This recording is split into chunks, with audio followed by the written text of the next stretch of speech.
The catch position hold on rings is the same thing as the bottom of the ring dip.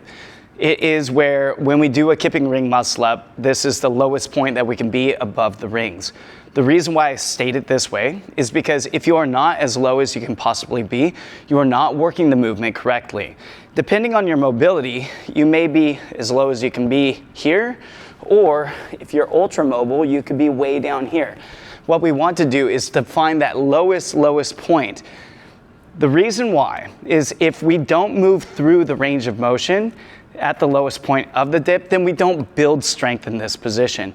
This position is actually quite secure. It's really easy for me to keep my body on top of the rings once I find this position in a kipping ring muscle up, we'll say. Now, whether or not I can press from that position is a different story. But foundationally, we need to build the strength at the bottom of the ring dip, which is the catch position for the ring muscle up, and holding this position will be the way that we do that. There's a couple things that I need to point out. One is head position. Your head, because it has the neck attached to it, needs to be up. By curling your head down, that causes your spine to curve just a bit. And what we're going to try to do is to get the angle between our humerus and our torso to be greatest. As I duck my head down, that's going to cause my back to round and this distance to become less. So we want to keep our head up. And also, along the same lines, we want to lift our feet up behind us as if we're trying to show the bottom of our shoe to the ceiling and push our butt forward. By doing this, it shifts the weight so your hips are more beneath the vertical plane of the rings, and it keeps your torso, again, more upright.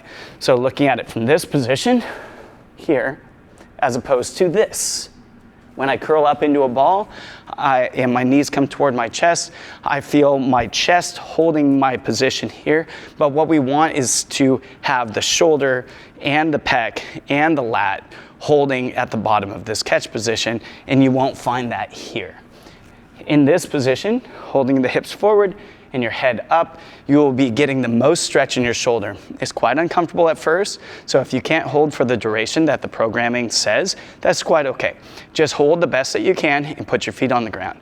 But if you need help scaling it, you can take a light band, place it through the rings, and in this position, you rest your chest down on it. If you have boobs, put your boobs on it. If you got ribs, put your ribs on it. If you don't have anything, just keep it kind of tight so your body leans up against it. But this will stop the rings from moving around so much and kind of take some of the load off. So in this position, I got my man boobs over the top of the band, and I can hold this position. It's less load, and then as I become more and more strong or comfortable in this position, I can either loosen the band, use a thinner band, or remove the band entirely. That is the catch position hold, and it's a very important part for training the full range of motion for the ring dip. So once you make your ring muscle up, you can actually finish it.